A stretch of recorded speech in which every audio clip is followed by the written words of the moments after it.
Hey, what's up, Mark? Hey Peter, how you doing, man? I'm doing all right. How are you doing? I'm all right, man. Just hanging in there. I got Okay. my phone. Do you use your phone or the computer? I'm using the computer. Okay. You, Sorry. Yeah, I don't know what's going on. I'm trying to figure it out on the computer, but the okay. phone's all right. All right, that's cool. That's fine either way. I can see you Oh, fine and hear you fine. So okay, cool. that's cool. Um, how's everything going? How's your health? Uh, it's all right. I mean, I got some news, but they're still figuring things out as far as the surgery, if I'm a surgery candidate or not. Okay. The pills aren't working, so that's another thing. But Yeah, yeah. I had to get off. I had to get off of another pill. Yeah, I'm on my tried 9 AED medications so far, Okay. anti-epileptic. So my body just doesn't like them. And that's actually one thing I wanted to talk to you about too. I've been asking the doctors Uh-huh. because I'm having so many issues with pills and things like that. Okay. If me being if being biracial or something has something to do with it, like why, our genetic makeups and all that stuff. So Interesting. and I'm on. Savji, I know less about that. I'm other than a medical professional. Um, yeah, I am aware there's a group based in California yeah. that does the mixed marrow donors program. Are you aware of? Are you familiar with that program? No, So no. basically, it's a program. It's an organization that advocates for mixed ethnicity people to register as a mixed marrow donor, Oh, okay. because like you were asking about the issue with epilepsy or the responsiveness to the medication. It's found that with certain kinds of or with bone, uh, what would it be Yeah, called, bone cancer or yeah, yeah. cancer of that nature, um, that mixed people require certain donors that are compatible, and that there's Okay. difficulty finding people that have that specific match. So there's an I interest see. in additional people signing up to facilitate that, compared to monoethnic people that have increasingly similar um, genetic Yeah, structure, presumably. So that's one medical issue that I'm aware of with mixed people. Other than yeah. that, I'm unfamiliar with anything else.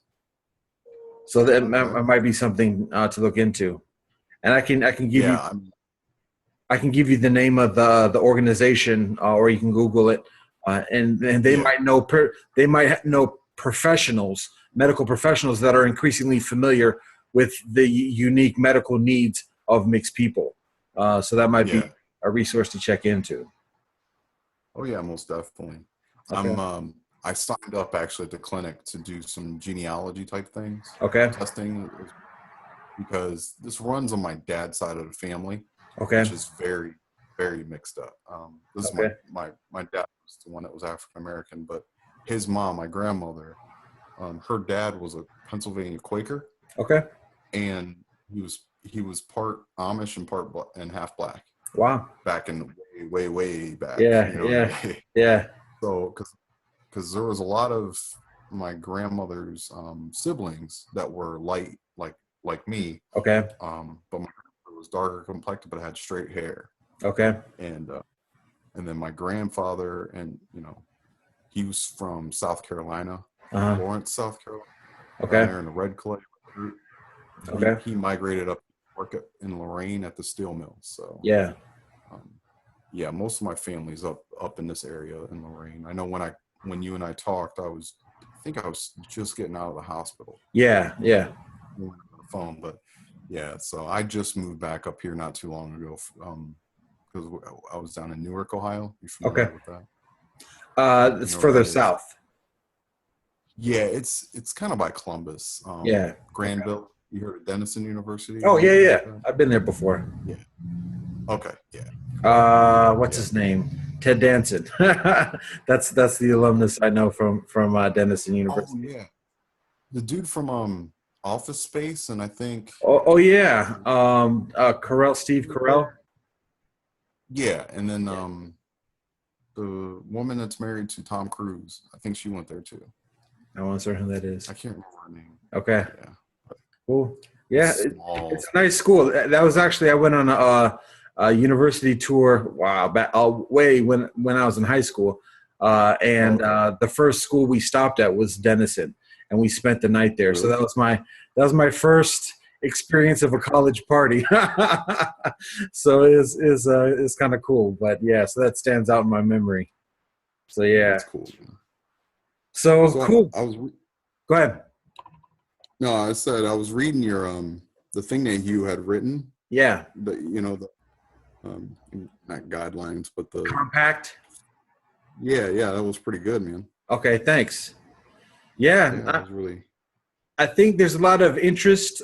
It's just a matter of like getting people together and people when people get interested in like the idea of something and the mission of it, then it becomes okay. How are we going to form an organization and how are we going to make decisions and who's going to have the power to right. make decisions and things like that. So my Yeah, experience is very much on like egalitarianism and consensus building rather than majority voting or having a CEO or something like that. It's all very horizontal cooperation. So I just yeah, share that framework to facilitate the communication and the building for the organization. So I'm just trying to move that's forward cool. with it. Yeah, well, you were familiar with Sabji, right, Fernandez, from Together We Stand. Yeah. Right. She's trying to spread this whole thing too across the board, Okay. and do like meeting groups. Because I was going to tell you, I was a part before I moved back up here. This thing called the Freedom School of Licking County. Okay. Um, it's put on by two retired professors that worked at NYU. I don't know why they decided to retire in Newark, Ohio, of all places, Okay. but you know, the people of color down there is like 0.3%. Sure.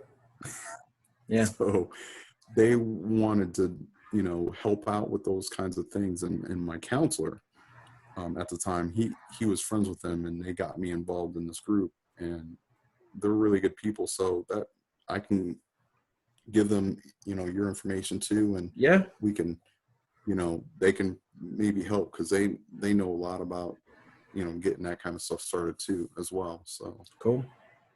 Sounds yeah, well. it was cool down there. At the meetings, they had a friend of theirs that was a former Black Panther. Okay.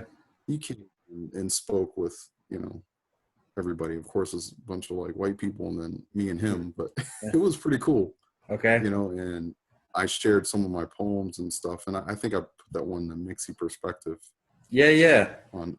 Yeah, I shared that. I write a lot about that kind of stuff, and what's going on, just real type things. So Okay. Cool. yeah, it's just unfortunate I'm not able to get around driving, but Yeah. yeah, I know that's like I'm without a car myself, so I have to uh, be selective and judicious and the events and the activities that I participate in because the public transportation here is kind of nasty and it's oh, I know.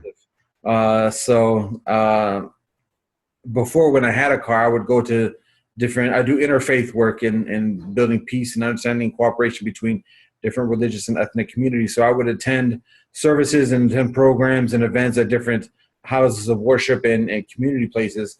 I'm unable to do that at this point. And so I'm kind of like building community where I am and inviting people to come there.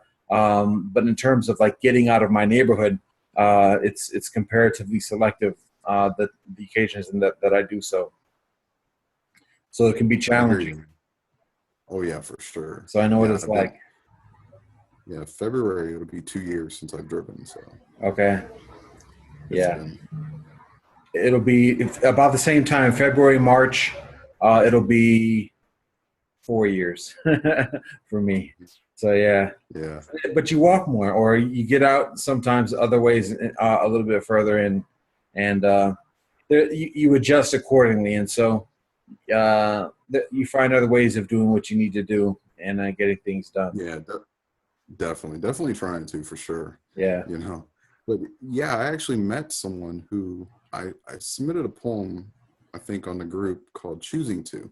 Okay. And it was kind of a dedication to my mom, Okay. you know, for raising me and whatever. But Sure. a girl or a woman from Jersey, she's mixed as well. She's Japanese and white. Okay. Read the poem and, you know, said thank you for, you know, sharing it. We started talking, and actually she's going to be coming out here to visit me. Oh, wow. Okay. So that was like really cool. I don't know, I might have found my person, but she's an Wow. English teacher in Harlem. Okay. So she commutes from Jersey to Harlem Wow. every day. Yeah. I teach like 7th grade. I think it's 7th grade English. Okay. That's we got to talking. Yeah, it was cool. Yeah. Nice. So You yeah. never know when you're going to make that kind of connection. Oh, no doubt. I mean, I wrote a poem. I think I might have sent it to you, called Swirl too. And I keep asking why more mixed people don't date other mixed people, you know, because it seems like we all understand each other very, very well. You know, well, even like I said, her mix is Japanese and white, but she feels like she's out of place sometimes. And, you know, it was hard, but she's like, I didn't even know a mixed person until she said she was 20. And I was like, Sure. Really? Me? Yeah. And then, you know, that stuff is just really interests me, and it has since for a long time. I think in college is when I came up here. I went to Cleveland State. Okay. And I had cornrows probably down, I don't know, down to here maybe or something like that. They were pretty long, you know. Yeah. But the black people didn't accept me. They were like, "You talk white." And down in Granville, I got that complete opposite. I had to deal with a lot of racial problems. Like people bringing nooses and Confederate flags that threatened to hang me, like a lot. Wow. So when I came to Cleveland, I figured, you know, I had to, you know, wore baggy clothes and had my hair the way it was. Yeah. I figured that, you know, I'd fit in, and I didn't. I was like lost for a little while, but I became friends with another girl. I think she came in my 2nd year, and she's from Painesville, but she's got 2 brothers, I think, and had both her parents around, but she still had identity issues and that sort of thing as well. So we became like brother and sister, and we were trying to figure this thing out on our own. But like mixfolks.com and mixrace.com back in like 2003, 2004ish. I think so. That sounds recognizable or familiar. I mean, that was actually about the period where I started like learning about the mixed ethnicity movement. And I found out my brother gave me, actually, this was after I graduated from law school. I had been like, I've been in environments where it's predominantly of people of European ancestry, and then environments where it's predominantly people of African ancestry, and kind of adjusted in each setting. And then when I graduated from law school, my brother gives me a magazine that was produced or published by a group called the Maven Foundation, based out of Seattle. And I'm like, wow, a magazine specifically for mixed people. And it's by this Asian European dude. And there's a photograph of these mixed Latinos on it. I'm like, what's all this happening? Like the only kind of setting that I was familiar with before was other mixed people of African and European ancestry. And usually it was kind of like we would see each other, know each other, and we kind of have like a bond with each other, but we didn't talk about being mixed specifically because it was always in a larger context of being in some other kind of group. So it was always kind of like that unspoken connection. But here's this magazine out of Seattle, and I have family from Seattle, so I'm very familiar with the scene there. And this mixed Asian European young man talking about not just being mixed European and Asian, but just the whole experience of being mixed, and that being like a collective, a community in and of itself, an identity. I'm like, wow, that's awesome. So I got all the issues of the back issues and everything, and read it from front to cover. Contacted and got in contact with the people and looked at the website and read the website throughout and started searching and finding other organizations. And then it was about almost 8-10 years later that I find out about the Critical Mixed Race Studies Conference in Chicago at DePaul. And so I'm unable to attend the first one, which was about 6 years ago or 5 years ago. But I attended the second one 3 years ago. And I'm like, wow, this is actually a thing. And it's beautiful to see people from different mixed backgrounds coming together as like a collective and identifying with just like the mixed experience in general. And obviously there are unique experiences depending on people's mix and everything else. But just the fact that people are identifying in this general manner, I find fantastic. And so I get inspired by that and find out what I can do to contribute to the cause. So that's I attended one a year ago.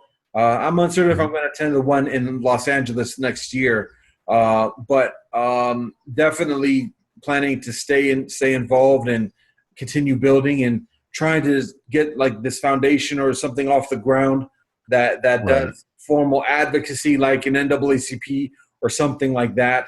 That does like counseling for families and providing families with support, providing youth with development support and dealing with those issues of identity and belonging and solutions on how to deal with that. Giving culture and arts, giving that artistic expression of the experience so that people can like identify with it and understand it and learn about it in a comfortable manner and an entertaining manner even. And just other things like that, that support and advocate the experience. So there are organizations that are doing it, but there can be more. And there can be support for that as well. So that's what we're looking to do. Well, that's great. And I told you, I think when we talked last time, that I've had this in my head now. I want to go back to get my master's degree in counseling, but with my memory and everything, the way things are going, with the epilepsy, obviously that's the number one thing to get under control. But I wanted to do something where, helping out younger people or just anyone that's mixed with identity issues, single parents, especially single parents of mixed kids, and people obviously in interracial relationships as well. Because I've had a couple, bad, weird experiences, like where my last ex, she said her dad wouldn't meet me and called her like a nigger lover and that sort of thing. That's tough. Like stuff that my mom went through back in, I was born in the 80s, so but just and it's my mom's side of the family, there's 7 of us and 5 of us are my 4 cousins are half Puerto Rican.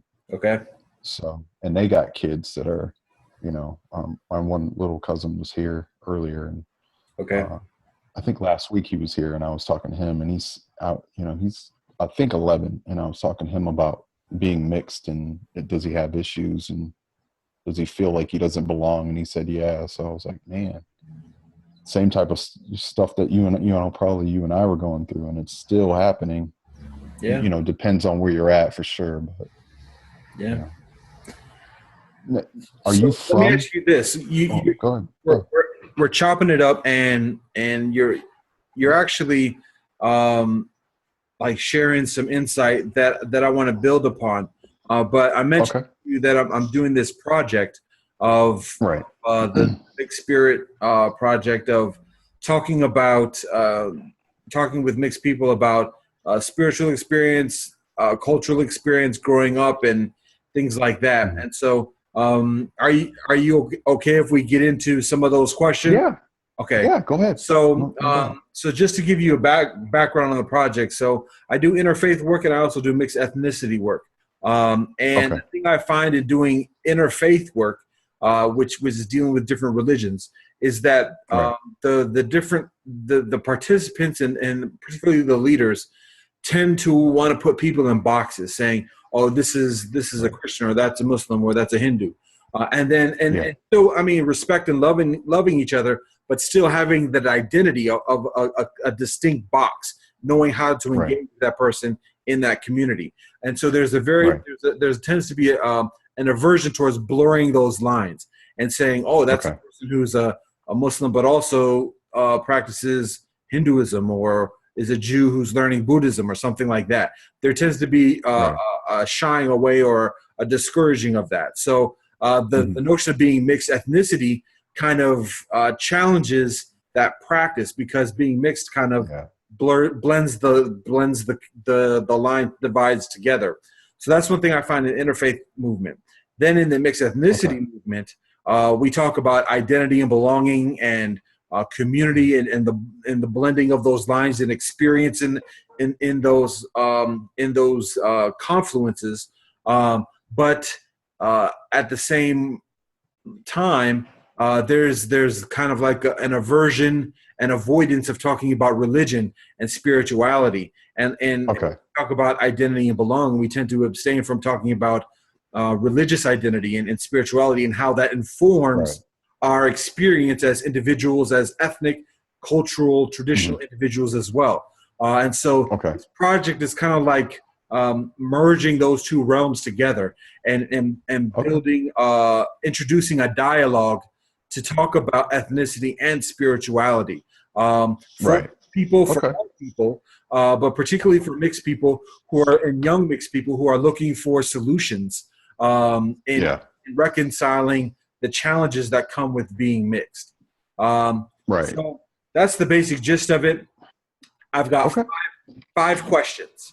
Um, Okay. and so, if you're ready, we could just dive into it. Sure.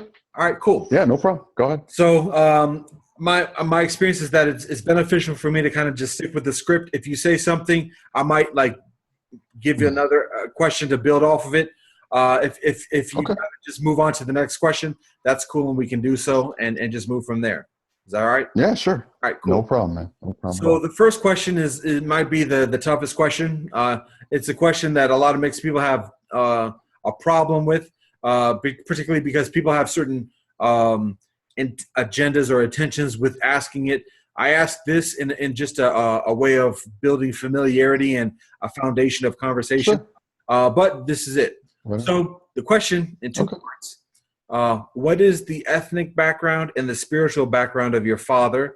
And what is the ethnic background and the spiritual background of your mother? You mentioned a little bit before already, but if you just go into that and Yeah. maybe Yeah. No problem. No problem. So, from what I know, my dad, his mom was, uh, his mom. I'm sorry, my grandmother's dad was Okay. Pennsylvania Quaker, right. and I'm like, I didn't know this until she was dying, but I'm like, the Quaker Oats guy, that's what I had in my head. Yeah. And she was like, yeah, he was Amish and black, and my Okay. grandfather again moved up here from South Carolina, so I'm sure his family lineage was definitely had a lot to do with slavery, Sure. big time back down there. So I know that I have a lot of American Indian Okay. on my dad's side of on my black side of the family, Uh-huh. and my mom is they found out English and French Okay. is her background, I think, and also some American Indian as well. Oh, wow. Okay. And the second part of the question, The spiritual background. You mentioned Quaker this on your spiritual. father's Okay. side, but what about your No, side? well, spiritually on my dad's side, they're pretty much Christian. They're not Okay. Quakers. Yeah. Again, that was my great grandfather. Right. He moved here, but Yeah. they're very Christian oriented. Okay. My mom's side, not really too much into religion. Okay. They don't really go to church much. I'm one that doesn't really go to church much either. Okay.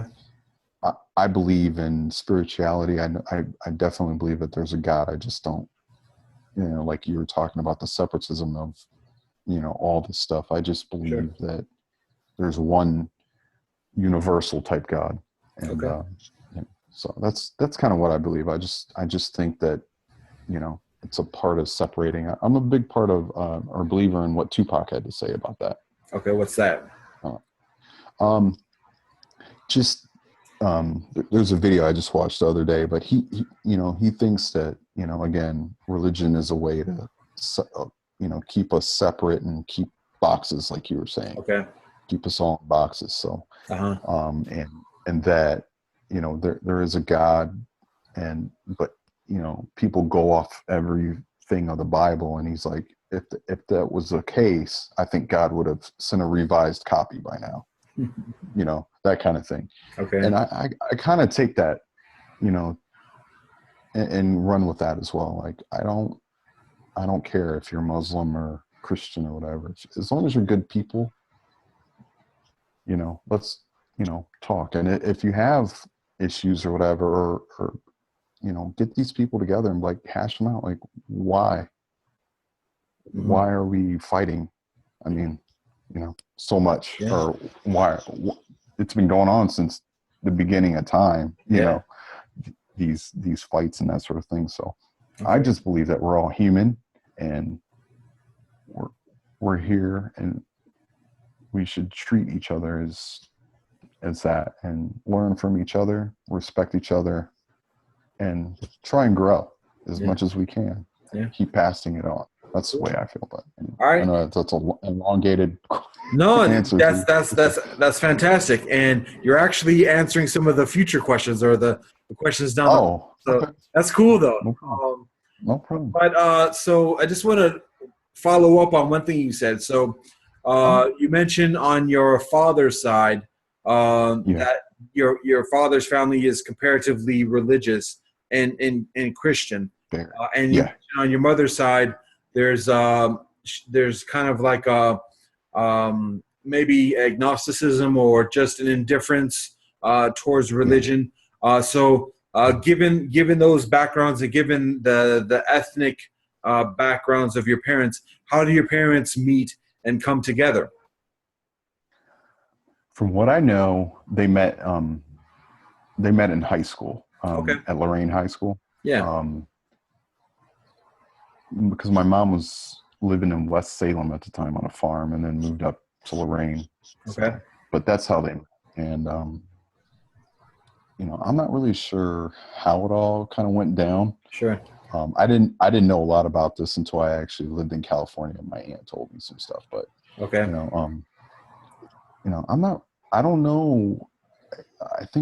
know my dad was a year older than my mom, so she must have been a junior, and my dad was a senior or something like that. But that's how they met, and because my mom's side of the family is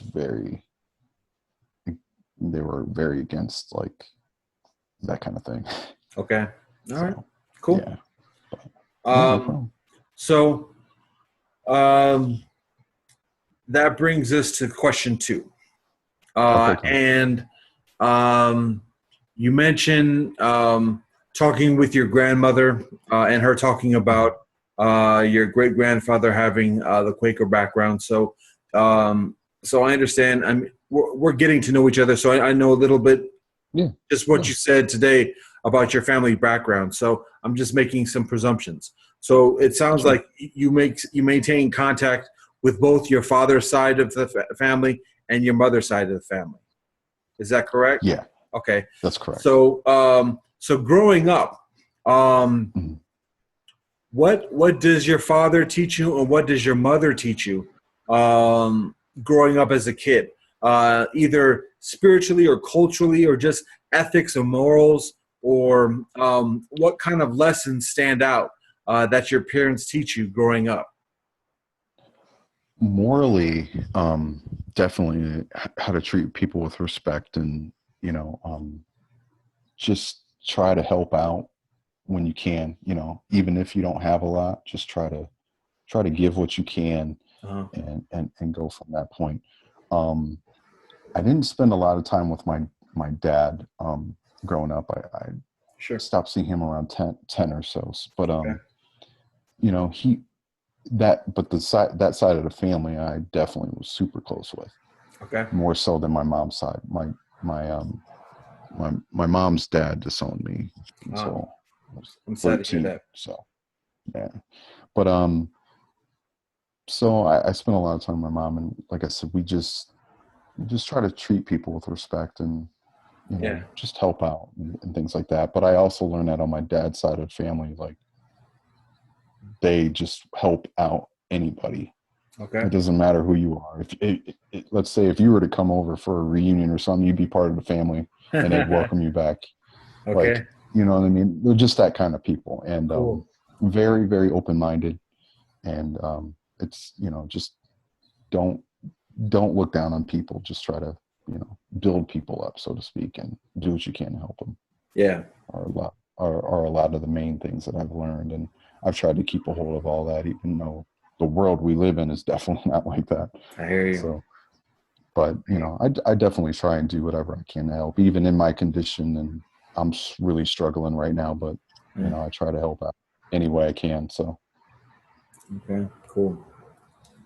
So I hear you talk about respect. I hear you talk about compassion mhm. and relationship and love and appreciation Yeah. and being generous and sharing that compassion with others.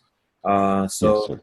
those are some powerful, essential principles and experiences to share and to learn, particularly as a child, but to continue through adulthood. And so, obviously, it's something that stays with you to this Mhm. day. So I appreciate that. Oh yeah. And to answer your question about, I think you asked about learning about being mixed, or if they taught me about that. Sure. I didn't really understand it as a kid. Okay. You know, I didn't understand it until I actually moved down to Newark.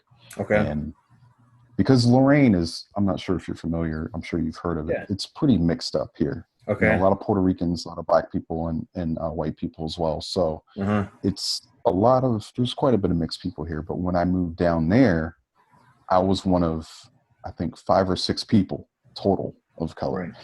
Yeah. So it was like culture shock, like crazy, Yeah. you know. And that's when I kind of found out, like I said, going through being treated the way I was by some of the kids there with the, you know, bringing the Confederate flags and Yeah. almost the KKK type member people. And that's when I kind of started to do research about my Black side for the most part, but also um, in college, learning about how to become comfortable with myself. And then when I moved out to California the year after college, you know, because Southern California, I lived in San Diego, so that's the place I became comfortable being actually biracial. Okay. Let me pause you there. Let me pause you there because you're getting to question number 4. Oh, okay, my bad. So that's cool. That's cool. I'm gonna forward to question No number worries. 3. All right. So Okay, question good. number Go ahead. 3 is, what are the challenges that you experience as a child and a youth? You just mentioned dealing with the Confederate flag and the KKK as a youth. You also mentioned being in Lorraine and feeling kind of isolated in your experience, and also being unaware of what it means to be mixed as a child. So I find that these are issues and these are challenges that many mixed people experience. So is there anything else you want to share in terms of what challenges you experienced as a child and a youth growing up? Yeah, I mean, like I said, Lorraine, I didn't feel isolated really. I didn't know about color though, because we were just, you know, just so young, and everybody was Sure. just seemed like we were all brown, so to speak, or Okay. just didn't matter. Now, down in Granville is when I really had to, it smacked in my face. So, but you know,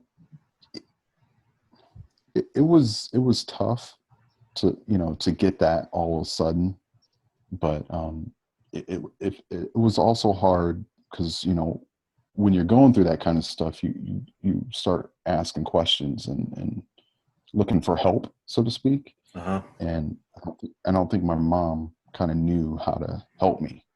Okay. So it became really, really difficult. Now, my best friend from Granville, he's half Puerto Rican and white. He moved there from Columbus. So him and I kind of had this similar thing, but he was a star athlete. So he got a little bit better treatment than I did in like high school and stuff like that. But yeah. So that was it. And, you know, from that point. So what was your experience in California? You mentioned living with your aunt in California. Yeah.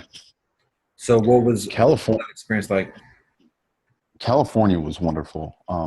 Honestly, that was the dumbest thing I ever did do was move back. Because again, especially SoCal, I know NorCal, you know, they're a little different, but Southern California, it was like the furthest thing from anybody's mind. It was the first place I didn't hear the N-word for like 4 years. Okay. And people just didn't care. And, you know, that was the first place I became comfortable with my identity. Okay. Like, look, I'm black, white, and got some Native American in me as well. And I can be that and be comfortable with that and not have to choose a side, so to speak. Yeah. Because I think in the Midwest, it's so backward. I mean, so slow still with a lot of this stuff. So it was the first place I became comfortable, and I fell in love with that. And, you know, the 75 degrees all year round was great too. But the people, that helps.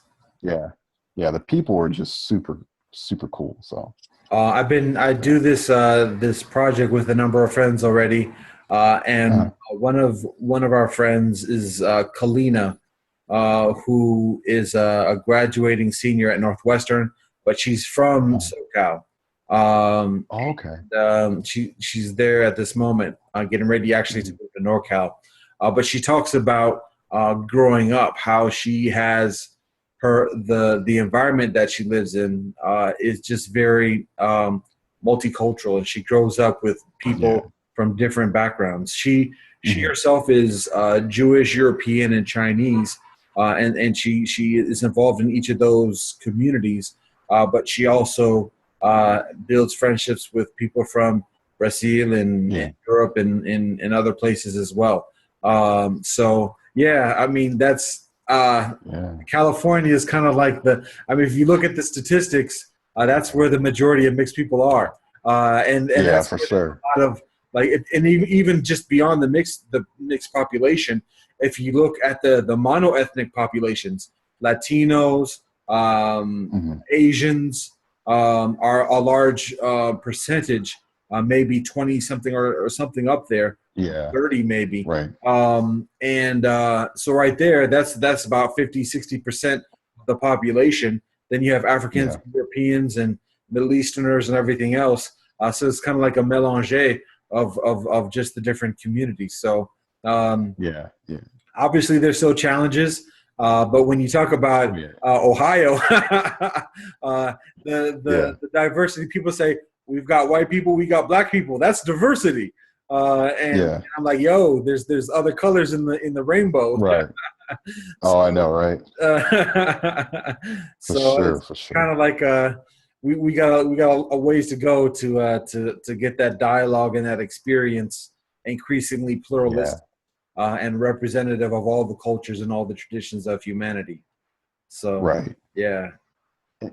and unfortunately, like in places down like Newark where I was living at, there's a lot of like the KKK type people flying their Confederate flags on their trucks and stuff like that. There's a ton of that down there. I mean, I know it's a little bit up here, you know, the separatism and that sort of thing, but down the further south you get in Ohio, man, it's like we're living down in like somewhere in eastern Kentucky or like Tennessee or somewhere. Yeah. And it's people don't really realize that, because I don't know if you know, but in Columbus there's a big Somalian population there as well. Now I don't know if you knew that, but I generally they've there's a ton of that, of them there, and you know, so just very a lot of tension. It seems like, but Interesting. Yeah. yeah, for sure.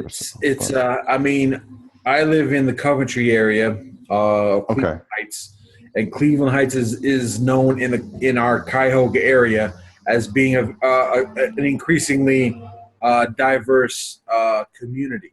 And again, diverse meaning people of European ancestry and people of African ancestry. There's, I mean, I live near Case, so there's a large Asian population that goes to Case. There's a modest number of Latinos that live in this vicinity. There's a modest number of Middle Easterners as well. But in the Coventry neighborhood specifically, it's kind of a place that's known for being open and accepting of different cultures. What I find is interesting, though, is that people can spend a lifetime living just on the east side or living just on the west side and just connecting with family and friends in that area and think, oh, that's what this whole area is. But when you get outside the Beltway and you get outside of the suburbs and you get into the rural area, it's a whole different story. And then you get situations like that. I attended a wedding of some friends of mine a few months ago in near Youngstown. And it was just a small town community. And the thing is, these people, and I don't mean to say like these people, but you go to a community like that, and when you get to know the people are actually nice and very,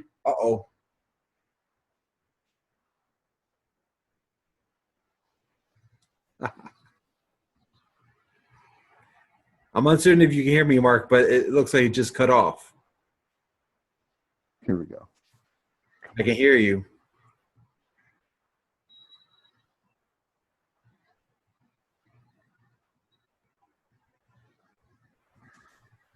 All right. Can you hear me? I can hear you. Yeah. Okay. Your phone's all right? Yeah. Where the heck did it go?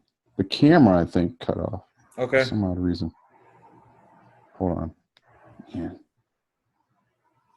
Huh.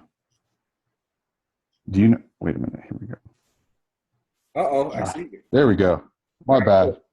There we go.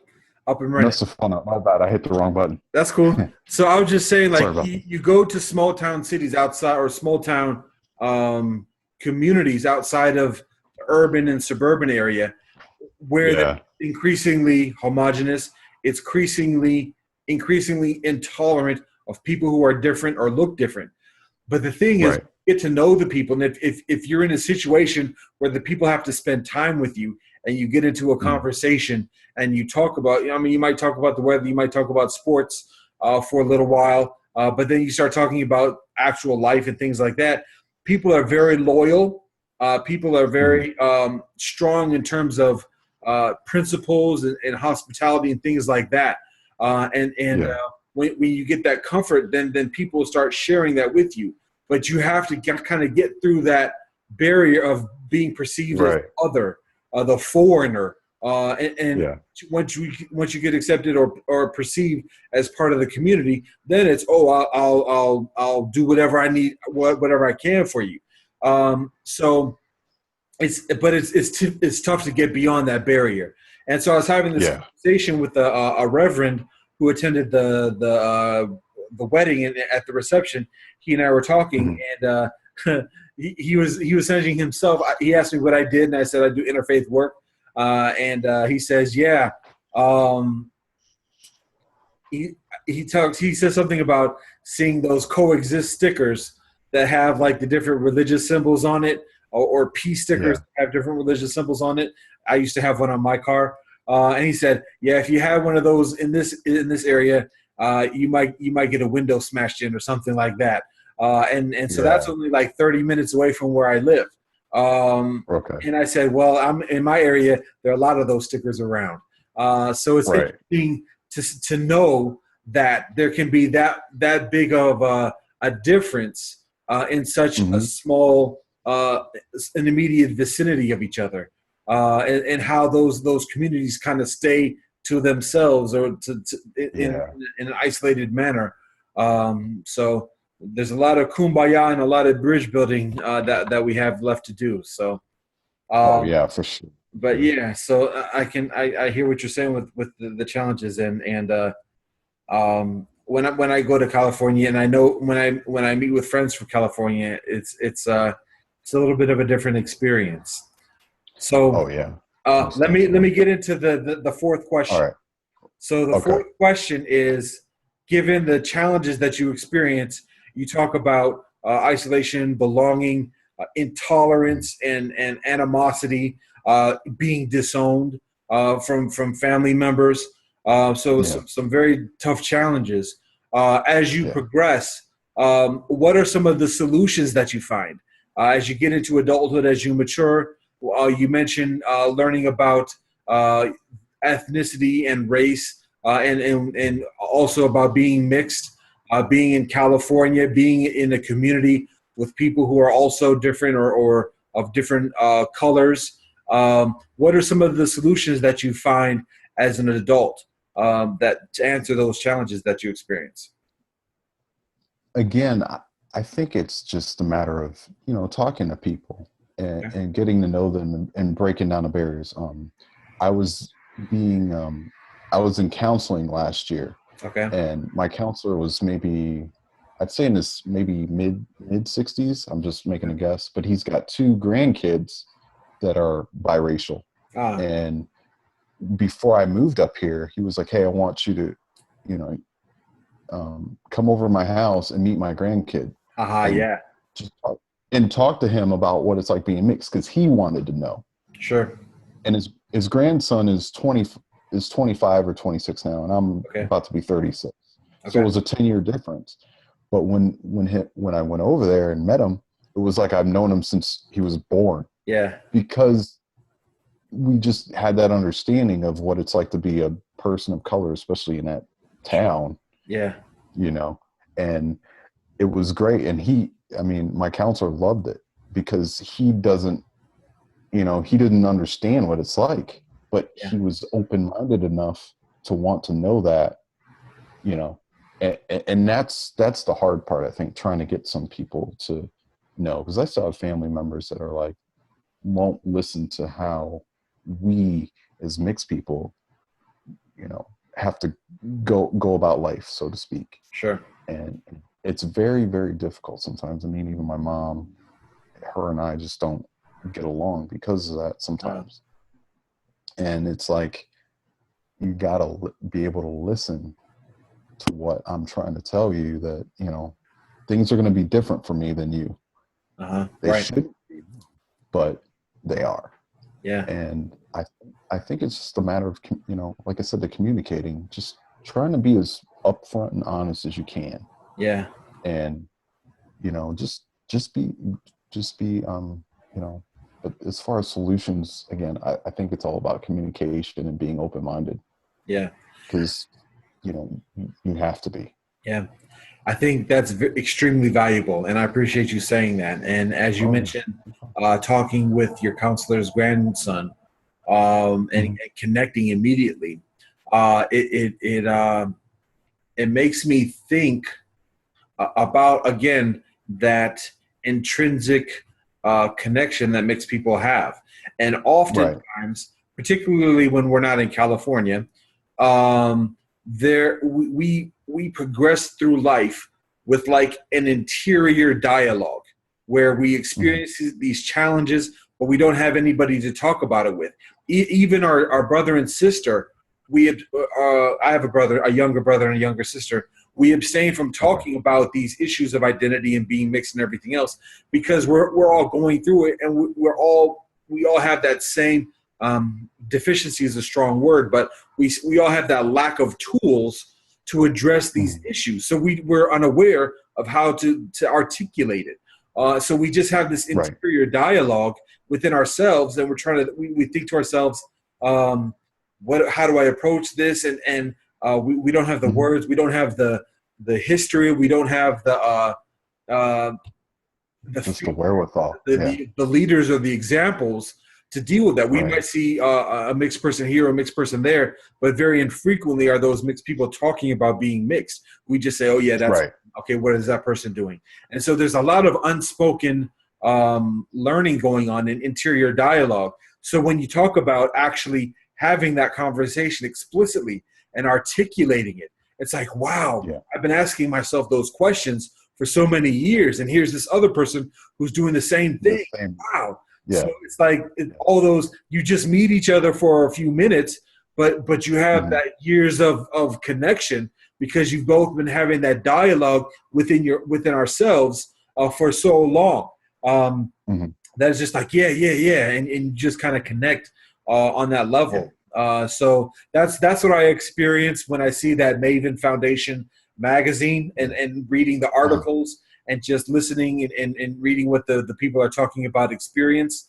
And particularly, like I said, it was just fantastic. Here's a person who's mixed Asian and Latino who has a different cultural background, speaks a different language than I do, but is talking about the same issues and Exactly. in the same experience, even though it's in a different tangible context. It's like in a transcendent manner. It's the same thing, and so it's a beautiful thing when we articulate that, we share our experience, and that's kind of like what this project is about as well, is sharing that experience and making it available for others who are going through it and are interested in getting some insight about it. So I definitely appreciate you sharing that solution in this conversation.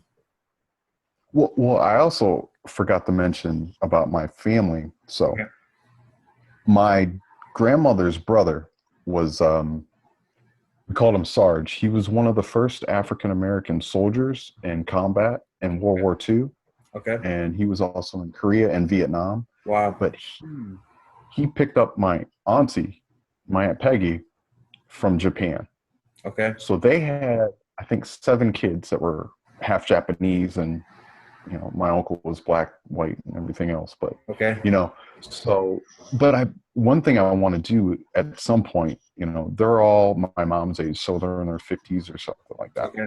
I would love to talk to them about what it was like, being a lot older than I am, obviously. Yeah. And experiencing those things, especially back then. But I don't know, because they're kids I'm friends with, but most of them are. Well, my one cousin, his mom was white as well, so he's Japanese, black, and white. Okay.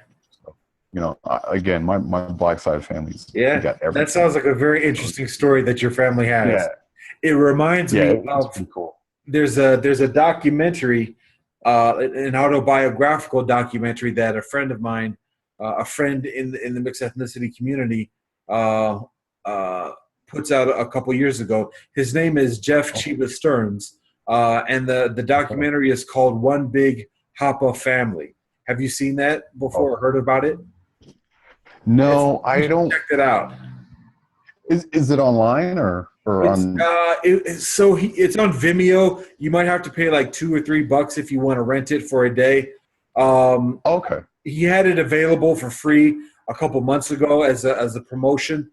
But I think it's available on Vimeo, or you can Google it. One Big Hapa, HAPA family. Jeff Chiba Stearns. There we go. And check it out. But so his family, his background is Japanese and European, but a lot of his cousins are mixed with African and other ethnicities as well. So when you talk about your family's experience on your dad's side of being mixed with, I think you mentioned Puerto Rican before, and then also Japanese and European and everything else, it just reminds me of that. So it sounds like there's a lot of dynamics going on there. Yeah, for sure. I'll definitely look that up. I'm really interested in this stuff. It's just sometimes it's like, where do you look? Sometimes it's kind of hard to figure some of it out. Like now they're having the mixed festivals. Have you heard of that? I forget. There's Mixed Remix in Los Angeles. Yeah, with Heidi Durrell. That's it. Yeah. Yeah, that's it. Yeah. I've heard of that, and I'm like, man. But again, I wish they would have something like that in the Midwest for, Sure. or like in Chicago or something like Well, you there were was saying. the critical mixed race studies Yeah. I mentioned to you before. That was in Mhm. Chicago for a few years. The next one is planning to be in Los Angeles. The next one after that is planning to be on the East Coast, and then after that, it's planning to come back to Chicago.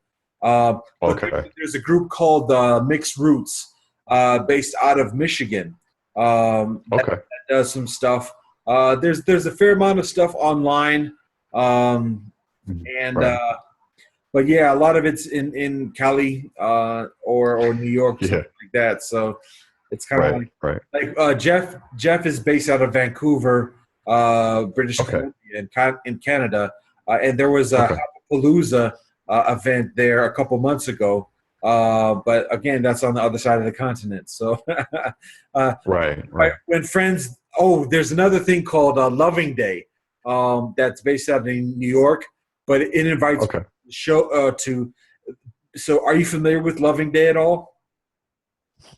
Okay, No. so basically, back in about 50 years ago, Mm. an interracial couple in Virginia gets married. The man is of Yeah. European ancestry, the woman is of African ancestry, and she's mixed native and additionally. But so the two Yeah. get married, live in Virginia, and then the sheriff knocks in the door in the middle of the night and arrests the couple for being married. And there were anti-miscegenation laws. Basically, it was against the law for interracial Yeah. people to marry.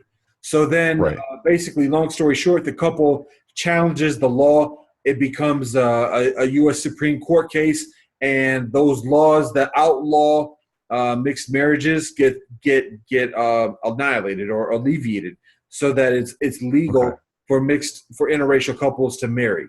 So this organization, Okay. years later, about Mhm. maybe 5-10 years ago, this organization, Ken Tanabe is his name, a friend based in New York. He Okay. starts this organization called Loving Day, which celebrates that decision and celebrates mixed unions. And so every year in June, the organization promotes people around the earth even to Right. celebrate mixed marriages and mixed unions.